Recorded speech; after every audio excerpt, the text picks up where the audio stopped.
The first reading is from Exodus chapter 12, verses 1 through 4, 5 through 10, 11 through 14. The Lord said to Moses and Aaron in the land of Egypt, "This month shall mark for you the beginning of months. It shall be the first month of the year for you. Tell the whole congregation of Israel that on the 10th of this month they are to take a lamb for each family, a lamb for each household. If a household is too small for a whole lamb, it shall join in its closest neighbor in obtaining one. The lamb shall be divided in proportion to the number of people who eat of it.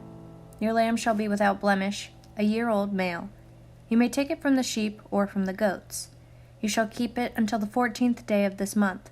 Then the whole assembled congregation of Israel shall slaughter it at twilight. They shall take some of the blood and put it on the 2 doorposts and the lintel of the houses in which they eat it. They shall eat the lamb that same night. They shall eat it roasted over the fire with unleavened bread and bitter herbs. Do not eat any of it raw or boiled in water, but roasted over the fire with its head, legs, and inner organs. You shall let none of it remain until the morning. Anything that remains until the morning you shall burn. This is how you shall eat it: your loins girded, your sandals on your feet, and your staff in your hand, and you shall eat it hurriedly. It is the Passover of the Lord. For I will pass through the land of Egypt that night, and I will strike down every firstborn in the land of Egypt, both human beings and animals. On all the gods of Egypt I will execute judgments. I am the Lord. The blood shall be a sign for you on the houses where you live. When I see the blood, I will pass over you, and no plague shall destroy you when I strike the land of Egypt. This day shall be a day of remembrance for you. You shall celebrate it as a festival to the Lord. Throughout your generations you shall observe it as a perpetual ordinance." The psalm is from Psalm 116, verses 1, 10 through 17. I love the Lord because he has heard the voice of my supplication, because he has inclined his ear to me whenever I called upon him. How shall I repay the Lord for all the good things he has done for me? I will lift up the cup of salvation and call upon the name of the Lord. I will fulfill my vows to the Lord in the presence of all his people. Precious in the sight of the Lord is the death of his servants. O Lord, I am your servant. I am your servant and the child of your handmaid. You have freed me from my bonds. I will offer you the sacrifice of thanksgiving and call upon the name of the Lord.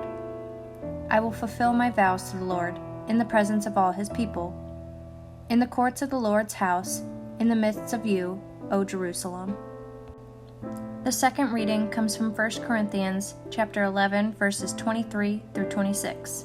For I received from the Lord what I also handed on to you, that the Lord Jesus, on the night when he was betrayed, took a loaf of bread, and when he had given thanks, he broke it, and said, "This is my body that is for you. Do this in remembrance of me." In the same way he took the cup also, after supper, saying, "This cup is the new covenant in my blood.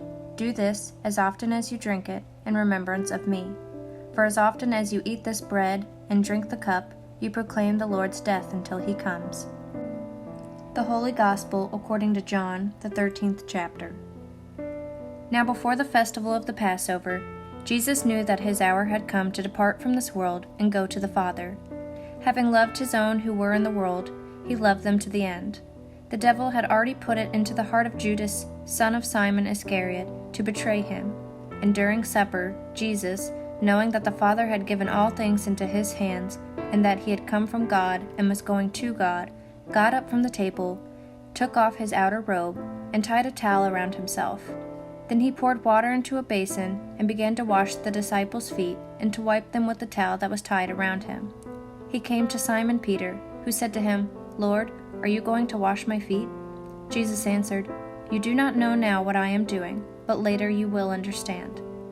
Peter said to him, "You will never wash my feet." Jesus answered, "Unless I wash you, you have no share with me." Simon Peter said to him, "Lord, not my feet only, but also my hands and my head."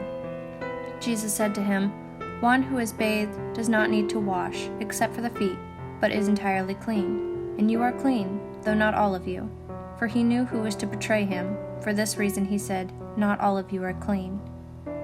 After he had washed their feet, had put on his robe, and had returned to the table, he said to them, "Do you know what I have done to you?"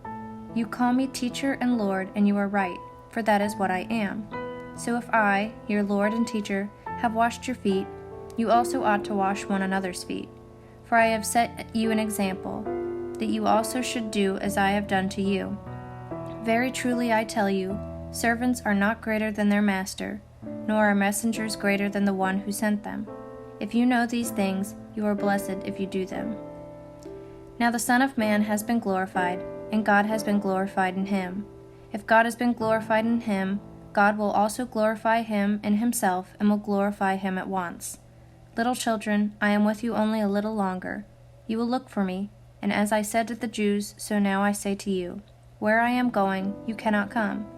I give you a new commandment, that you love one another. Just as I have loved you, you also should love one another. By this everyone will know that you are my disciples, if you have love for one another. The Gospel of the Lord.